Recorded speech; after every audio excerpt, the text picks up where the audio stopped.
Welcome to the Dysfunction Junkies podcast. We may not have seen it all, but we've seen enough. And now, here are your hosts, Kristen and Kevin. Hi, Junkies. I'm Carrie. Chrissy. Oh, it's this wonderful time of the year. It's May. I'm so excited. Sure. But, well, we're in Ohio, so we're only excited that maybe we'll have the majority of the days be over 50 degrees. This is true. We're hoping. This is true. But we'll try not to be disappointed when that doesn't happen. Yeah, maybe by June, July, August. Yeah. So, well, we were hanging out. Yeah. The pool an hour ago. So, Oh, here it goes. Oh, I got to work on my tan.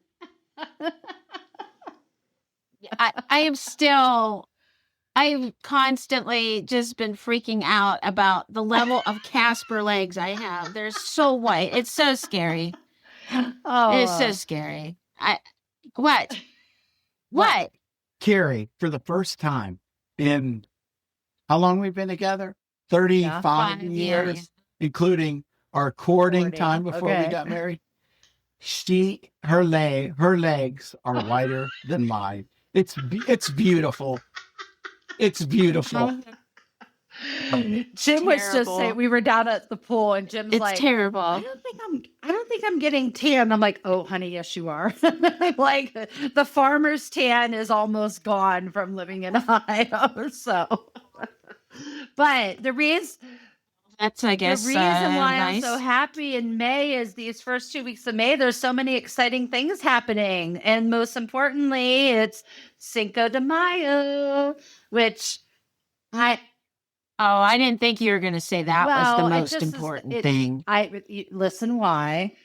Because, last year I lost my mom and we buried her on Cinco de Mayo. It just happened to be May 5th. So now Cinco de Mayo to me is always Cinco de Mama. So we'll be celebrating, Mom. And then there's those other things, gotcha. my birthday I and gotcha. stuff, which, don't remember, people, don't forget. Oh, yeah, I don't know. Your birthday. Yeah, gosh, don't. I questioned myself, which I said it right in my head. I said the date. I'm not going to say Okay. here because we're going to cover it. But I was like, okay, it's this date. It's the same as my sisters. All right. I told you that. It's easy. My one sister is the same day as yours. She's exactly 4 years older than you. So It's not about her, Nick. Then Not I me. double went back. No, yeah. It's the one time I'm going to pull a Chrissy. I had to go back on my phone and I went through all my texts to just you because Yeah. it wasn't part of our group text. And I scrolled down. I'm like, please confirm my date. Please confirm my date because I don't want to get into trouble. And then I found my message to you on that date. And I was like, oh my God, thank God I had it right. You mean I'm not automatically in your contacts with my birthday, so it automatically just shows up on that day every year? Probably, yeah. No, I'm sure it is programmed with my contact information, but it's not coming up. I'm sorry, Oh, not see, yet. I see, I didn't see. ask it to remind me 30 days in advance or anything. or even 5 days in it. Yeah, I know you can ask it to Yes. put a reminder out and schedule it to remind me of this early. Yes. But no, it's a little too early yet. So you but guys didn't, we're getting there. you didn't So, partake yeah. in any Yeah. cervezas and salsa and margaritas and everything yesterday for Cinco de Mama de Mayo? No, I have enough events and holiday type things that I have to overthink, overstress, and then become horribly disappointed at the end of it. And that I think I'm pretty reasonable with this one. And I love all these things that you just named. I'm not crapping on that. But the total stress of having to try and make the perfect day with the perfect menu and make sure you have the margaritas and make sure, you just celebrate, just having a great time. I'm certainly not one to dress up for anything at all. So I don't know what, I know they wear beads for Mardi Gras and St. Patrick's Day, you're supposed to wear green and blah, blah. But, making, inspired cuisine but everybody's doing it. So I figure, why participate in that? I like it any day. It doesn't have to be just that could day. Be breakfast, lunch, and dinner Mexican food. I love it. So Well, that's one of the best things I love about but going it's on good. It is vacation to good. the Caribbean is you can have not that it's Mexican food, but it's more of that, beans and rice and tortillas and variations of, and you can, go up to the buffet bar, whatever, omelet bar and say, can you just make me a quesadilla with cheese and egg? And they'll be like, of course. So I don't know what you're talking about. I've never experienced any of this. Where I can go up anywhere and say, can you make this for me? And somebody, usually I get the, what do I look like to you? Get the hell out of here. That's what I usually get. So. Yeah. And I go back and sit down. So it was Cinco de Mama. And I Cinco de Mama. And just first thing I was going to ask is, how's everybody feeling this morning? Good. Because just like everything else, everybody likes to overdo it, especially for this one. Hangover, stomach ache, because I regret. love to partake in the Mexican food, and because margarita ingredients are a standard stock in our house, I don't wait for just May 5th to celebrate in that. So I'm good. You might want to be more worried on some other holiday when I'm not on my, regular regime. So. Okay. Say when you were still living in Nevada, in Las Vegas, that had to be pretty crazy for Cinco de Mayo, I would think. Well, if you went to the Mexican, I know you mentioned New Year's was kind of crazy. The worst holiday was St. Patrick's Day. That was the worst. But honestly, for us, because we would usually just find some really great, authentic Mexican restaurant to go to, but we didn't go down on the strip or whatever. So I don't really know what it was like there, but we would always just go to our favorite hole-in-the-wall Mexican place. And of course, it's a party every day. It doesn't matter, but especially on Cinco de Mayo for them. Right. So, yeah. Yeah. So, and nothing real crazy, just you went to we've got this Mexican really restaurant. And was it the same thing in Ohio when you were in here? Ohio, half the time I had to do it my own because, sorry, there's not a lot of good Mexican food in Ohio. So I would make my own. We'd have our own at the farm. So, but here, that was one reason we were so excited to move back out west was to get really good, authentic Mexican food. And we found this awesome place here. It's 5 miles from the house. Yeah, we're loving it. So great margaritas, great chips and salsa, really good shrimp type things on the menu because, we're all about the Baja shrimp. So, yeah. I don't know what any of that is out west. So I guess I'm just going to assume that what I eat in Ohio is passable. You got Taco Bell. It seems authentic when you walk in. Taco. That says it right there. I seem to recall going to a place with you a couple times that you liked. Closer to us. That was closer to us than you. Yes, you are correct. But we had to but my point is we had to travel an hour and a half to go to Tacos and Tequila in Ashland, Ohio. So if you do, it was just it was not even Ohio and you want a good Mexican restaurant, authentic, go to Tacos and Tequila in Ashland. They were excellent. But my point was, we had to drive an hour and a half to find a good one. Here I've got one, 6 minutes down the road. Okay. We just keep running into a wall with our, we have nothing to offer as far as this goes. Yeah, that Tacos and Tequila was only about it was closer for 30 you. minutes for us. Yeah. About a half hour. Well, what's funny is the sister restaurant. Right. It's right in Worcester. When you were here, we should have went El Campesino. I bet you it's not too late, even though Cinco de Mayo was yesterday. You could probably go there all week and they're probably still celebrating. They probably haven't shut the doors yet from yesterday. No, probably. It's always, we've been there And we have some neighbors who like to frequent once a week generally, but not always. But they like the food. They like to have the nice drinks that they have. And sometimes we stop by and see if they're hanging out. And if they, it's always, like you said, it's always a party. Love it. Yeah. They always look like they're ready to go. So, yep. So I guess pretty much everybody celebrated, maybe had Mexican cuisine, had some margaritas or whatever. What's the other Mexican cervezas, which is beer, Modelo. Cerveza. What's the difference? That's a beer. Cerveza means beer.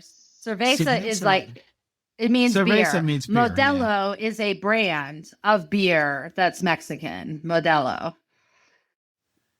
I think I've seen that.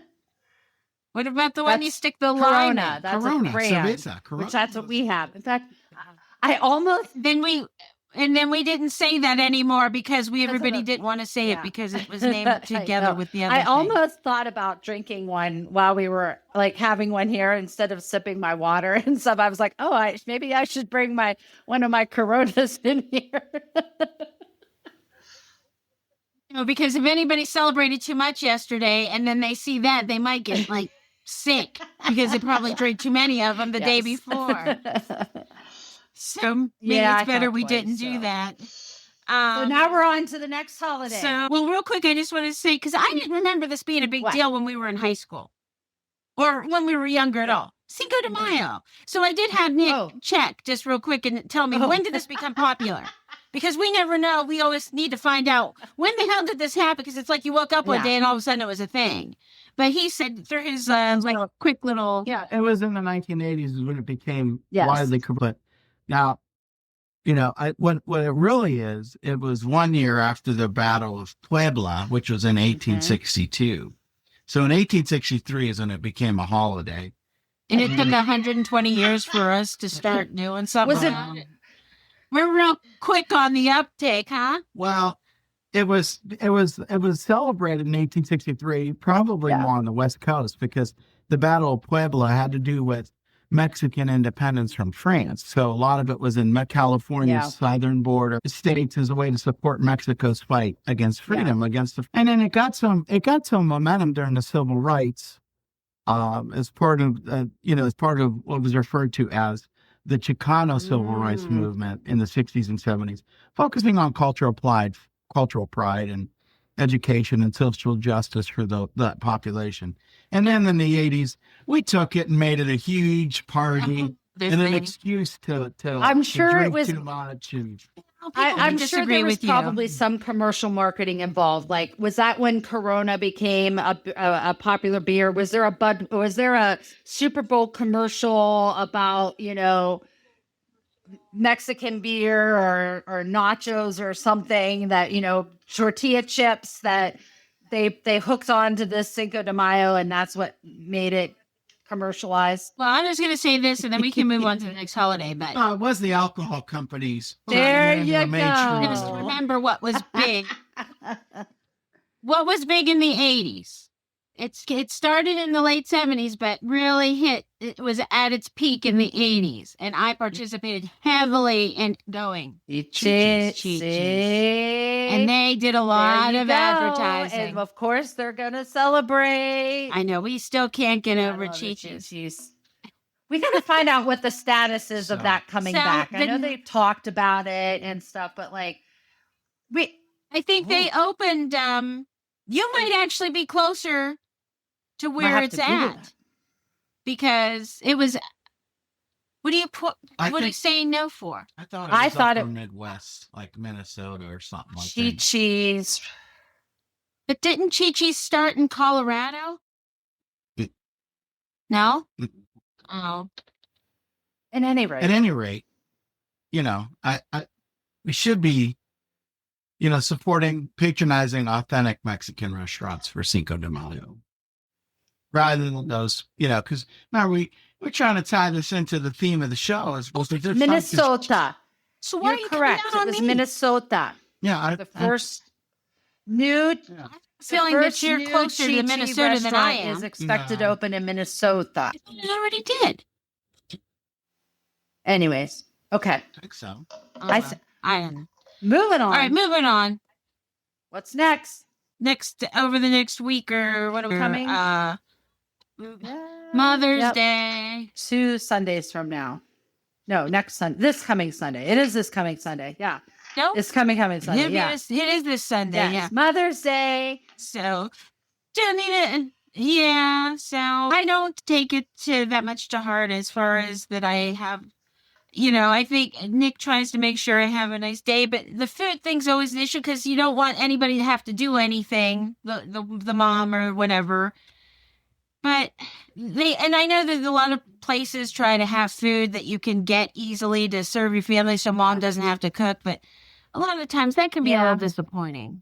Yeah, and unfortunately I have no cooking skill whatsoever. So I really don't want her to order, and so a lot of times, I don't want you to have to cook, so I usually will order something, is what I meant to say. I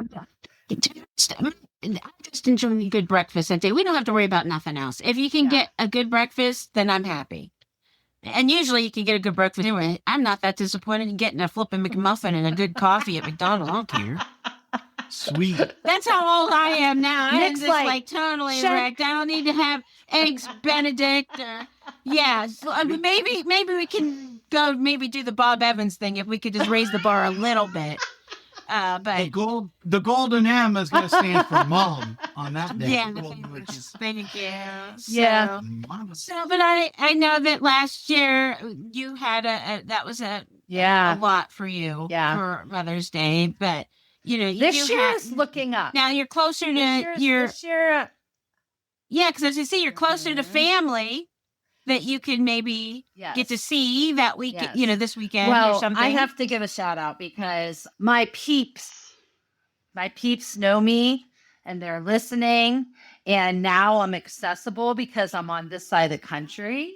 So I have to give a shout out to my sister-in-law, Kitty, and my bestie, Dawn, because we're actually going up to Salt Lake this weekend to be up there, visit with them, celebrate my birthday, because I always like to run away on my birthday. I have to get away.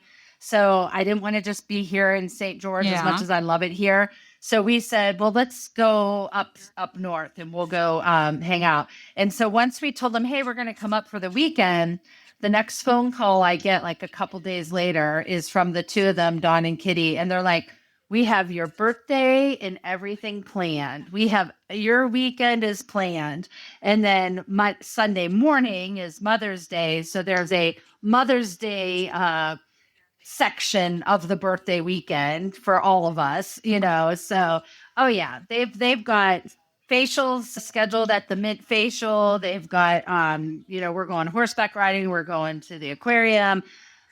Husbands and spouses are making breakfast in bed for us on Mother's Day. We got barbecues scheduled. I mean, they have it packed. So I am super excited for my birthday this year, which is something I rarely say. But thank you to my peeps for listening to me. And so I'm looking forward to it. So, yeah.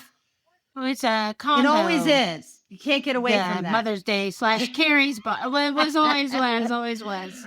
But, but again, we were having a hard time because like we were talking about like going out to eat or whatever. And it's that stupid restricted menu or you can't get a reservation in. Like there was 2 places I thought about before I knew that Kitty and Dawn had planned, the birthday extravaganza, that I was thinking like, oh, we should go to, one of these 2 places that are up in Salt Lake. Couldn't get a reservation if we tried because it's packed with everyone for Mother's Day. And then when I was looking at the menus, I'm like, I wouldn't want to go anyways because limited menu. So hate that.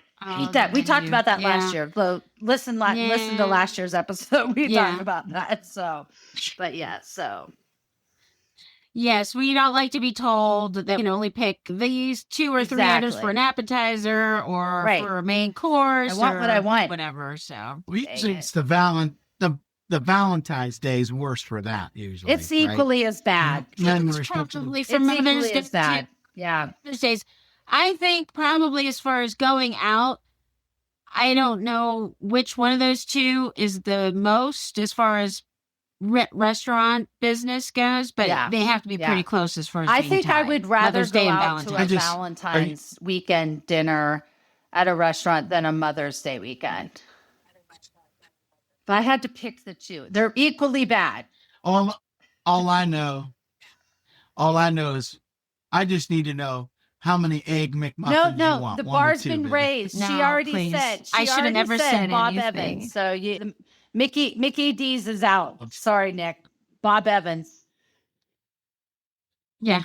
Yeah, we might need That don't matter to me because I went through McDonald's drive-through the other day. It was I probably would almost spend just as much there as I do at Bob Evans. So everything's expensive. So, well, then yes, we covered your birthday. We were going to talk about your birthday, but you kind of covered, so you got your plan set. So that's good. So yes, but hey, we have some other things to chat about because we have some things to be thankful for. So Chrissy and I have decided that we're going to start doing some thankful blurbs every episode instead of just one dedicated episode. So, Chrissy, what are we thankful for? We have some new areas to be, some new countries, new cities. So we have some pretty exotic, pretty exciting places. We have Egypt, Guyana, Honduras, and oh God, I wrote it down phonetically and I still am going to mess it up. Help me with the... I can't read my writings. I scribbled it. Kyrgyzstan. What was that one again? Kyrgyzstan. Okay, thank you. Sorry, Kyrgyzstan. It's me. I have a hard time saying a lot of different things. And then Independence, Ohio, if we're coming back towards this way for a new city. And we are Rome, which is exciting. And Berlin. And Bangkok. When I saw that, I couldn't help but start singing that song in my head. One night in Bangkok. Da, da, da, da. That tells you exactly that's how old we are. About how old we are. But some of the all I know is Carrie. Come Monday, Carrie's gonna be my age. That's all I know. She was just enjoying the whole idea of her birthday, and then you had to do that. Well, some of the other countries that we've had Ukraine, which I was really excited about because that little country I feel so bad for, and I've always been a big supporter. I love to buy things on Etsy, and I found things on Etsy from Ukrainian people that were selling, and I buy from them. So when I saw Ukraine pop up, I was super excited. Ukraine, Turkey. Speaking of Cinco de Mayo, Mexico finally came up on our list. Oh my gosh. You're right. They did. Yes, they did. I do remember that. And Ethiopia also. There's another one. Yeah. So, yeah. We went from, we are now in 73 countries, which, again, just so grateful, so thankful to all of our listeners, everyone who's sharing with their friends, spreading the word. And so grateful about that. I also wanted to be thankful for, let me look at my notes here. I went and saw a new doctor. I can't remember if I talked about this on the last episode. I think we talked about it, but I don't think I talked about it on the air. But I went to a functional wellness doctor, and you were talking about you were going to be going. Well, I have my first appointment, and I'm in love with this new doctor. Still waiting for blood results and things, so I will keep you posted on that. But I'm telling you, as a woman in her 50s, ladies, if you don't feel like you're being heard by your doctors, and you see all this stuff about cortisone levels and hormone changes and everything, find yourself a good functional wellness doctor in your area. It is, I'm telling you, I'm already can tell it's going to be life-changing. So to the doctors over at Desert Bloom here in St. George, Utah, looking forward to having you in my life. So very thankful about that. So you got anything else, Chrissy, for thankful? Thankful to be here. I love it. Yes, I'm thankful to everybody who wants to share some laughs with us for the little bit of time we try to bring you something fun to think about for once a week. So we're appreciative of anybody who's taking time out for us. And then the other thing we do want to talk briefly about is this is May, in the month of May, and we are with our Junkies Care Initiative. We are raising awareness for lupus. So as I've talked about before, I'm a lupus warrior, was diagnosed about like 8 years ago. But honestly, I've probably had lupus since early childhood, which I've been learning a lot. Wait a minute. Can you really have it that long without it being detected? I know for sure, but I suspected it all these years. And in my research and learning from Lupus Awareness Month this month and going to lupus.org and the Lupus Foundation of America, I was going through their website and taking quizzes on there and just to learn more about the disease that I actually have. And it says that there are about 10 to 20% of people that are diagnosed with lupus that actually develop it as a child. And when I went to my functional wellness doctor, and we were going through my history and talking about things, and we were talking about some of the different symptoms and things, I was like, I think I've had this. I think this has been since I was a child. And she goes, I have no doubt that you probably have, given my history, my symptoms, when we tracked things. So for me, one of the things that we always joked about it in my family, but not that it was funny, but it was just, didn't know, was my mom always would say my thermostat's broke. So everyone would be hot, I would be cold. Everyone would be cold, I would be hot. Or I would be hot and cold, which is like the craziest thing. Like I will feel hot inside, but outside is cold. So like I want to wear a sweater or something because I feel cold, but I'm burning up inside. It's a very odd feeling. I don't really know how to describe it, but it sounds, I kind of get it, but it sounds like probably you have to really experience it to understand what exactly you feel my like. mom always said from when I was, I really think that from like around maybe 12, that it really started developing like that. And like that was one of the things. And so she would always say my thermostat's broke. And so even Jim and I talk about it because he'll be cold, I'll be hot, and he'll be like, oh, your thermostat's broke, So anyways, but through going through the lupus.org website and learning information from the Lupus Foundation of America, I was reading that. And when I came across that about 10 to 20% can develop as a child, I was like, it's me, no doubt about it. And then my doctor was like, I wouldn't doubt it as well. So anyways, we are supporting Lupus Awareness Month. If you don't know a lot about lupus, I highly encourage you to go check out their website. If you know somebody who has lupus, wear purple this month to bring awareness to lupus. And you can go to lupus.org to learn more about it. And sometimes they have community events during the month of May. So you can go to the website and see if there's an event near you to learn more. Yep. Perfect. Well, wonderful. All right. Yeah, good information. Happy Mother's Day to everybody. Chrissy, to you and your beautiful family. Happy Mother's Day. And I guess we'll see you all next week. Happy birthday to Carrie. No, it's not your birthday yet. Oh, sorry, we can't celebrate yet. Oh, you're picking that up from me? You poor thing. All right, everybody. Bye. Bye.